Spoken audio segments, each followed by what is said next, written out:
안녕하세요. 조용히 쌓는 부입니다. 요즘 투자자분들 사이에서 자주 나오는 질문이 있습니다. 배당이 유리할까요? 아니면 자사주 소각이 유리할까요? 한 번쯤은 고민해 보셨을 거예요. 특히 최근 몇 년 사이 미국 대형주들이 주주환원 방식을 바꾸고 있습니다. 과거에는 배당 중심이었지만 이제는 자사주 소각을 훨씬 적극적으로 활용하고 있죠. 저도 이 부분을 꽤 오래 고민했는데요. 오늘은 배당과 자사주 소각의 차이, 최근 미국 대형주의 흐름, 그리고 ETF 비중을 어떻게 가져갈지에 대해 조금 더 깊이 이야기 나눠보겠습니다. 먼저 배당과 자사주 소각은 어떤 차이가 있을까요? 배당은 기업이 벌어들인 이익을 현금으로 주주에게 나누는 방식이에요. 예를 들어 주당 1달러 배당을 한다면 100주를 가지고 있으면 100달러가 바로 들어옵니다. 장점은 안정적인 현금 흐름이죠. 특히 은퇴자나 생활비가 필요한 투자자에게는 매력적인 구조입니다. 하지만 단점도 있습니다. 배당은 지급 즉시 세금이 부과되고 배당락으로 주가가 하락합니다. 배당금을 받은 만큼 주가가 조정되기 때문에 장기 복리 효과는 줄어들 수 있죠. 또 세율이 높은 국가에서는 실질 수익률이 줄어드는 경우도 많습니다.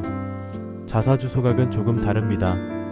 회사가 자기 주식을 사들여 소각하는 방식이에요.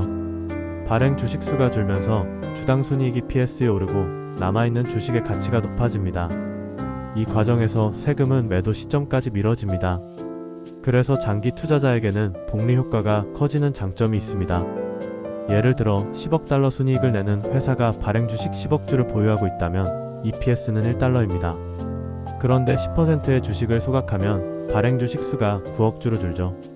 그러면 같은 이익으로 EPS가 1.11달러로 올라가고 주가도 자연스럽게 재평가됩니다.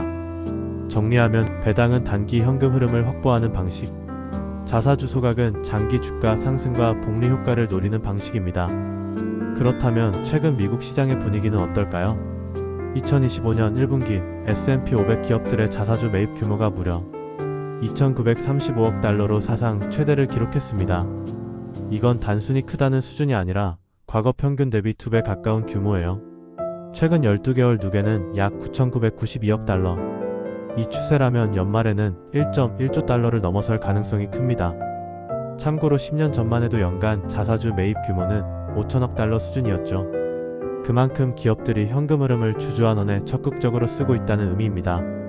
상위 매입 기업을 보면 애플은 262억 달러를 매입했고 앞으로 1,000억 달러 추가 매입도 승인했습니다. 메타는 176억 달러, 엔비디아는 156억 달러, 알파벳은 151억 달러, JP모건도 75억 달러를 매입했죠. 이렇게 대규모 소각이 진행되면 VOO처럼 S&P 500을 추종하는 ETF를 보유한 투자자는 별도의 매매 없이도 주당 가치 상승의 혜택을 받게 됩니다. 특히 장기 보유 시 복리 효과가 누적되면서 차이가 더 크게 벌어질 수 있습니다. 그럼 SCHD와 VOO 중 어느 쪽이 더 유리할까요? SCHD는 고배당, 배당 성장 ETF입니다. 배당률은 약 3%대 보수는 0.06%예요.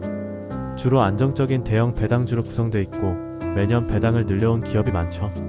현금 흐름이 안정적이어서 매달 또는 분기마다 생활비나 재투자 재원을 확보하고 싶은 분들에게 적합합니다.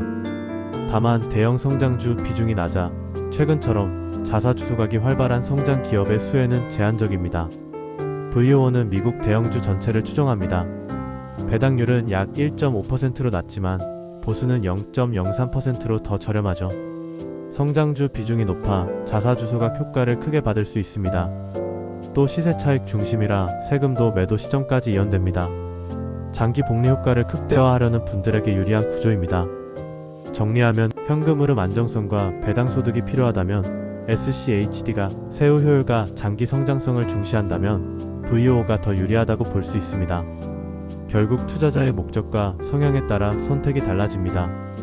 다만 VOO 같은 성장형 ETF는 배당이 낮아요. 생활비나 재투자 재원이 부족할 수 있죠. 이럴 땐 커버드콜 ETF를 일부 섞는 방법이 있습니다. 예를 들어 제피, 제피Q, XYLD 같은 종목이죠.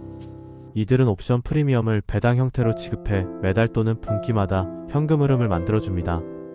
이렇게 하면 기본 포트폴리오의 성장성을 유지하면서도 일정 수준의 현금 유입을 확보할 수 있습니다. 물론 강세장에서는 시세 차익이 제한되고 분배금 변동성도 크다는 점은 감안해야 합니다. 즉 커버드콜 ETF는 현금 흐름 보강용이지 전체 자산 성장을 위한 메인 수단은 아니라는 점을 기억해야 합니다. 정리하자면 세후 효율과 성장성을 중시한다면 VOO 비중을 늘리는 게 좋습니다. 심리적 안정과 현금 흐름이 중요하다면 SCHD나 커버드콜 ETF를 섞는 게 좋고요. 여기서 드린 내용은 어디까지나 투자 판단에 참고가 될 만한 정보입니다. 특정 종목의 매수 매도를 권유하는 것이 아니에요. 최종 판단과 책임은 투자자 본인에게 있다는 점 꼭 기억해 주세요. 조용히 쌓는 부, 마음이 편안해지는 투자 이야기. 이 영상이 도움이 되셨다면 구독과 좋아요로 함께 해주세요. 여러분의 투자 여정에 작은 힘이 되겠습니다. 오늘도 조용히 쌓는 부와 함께 해주셔서 고맙습니다.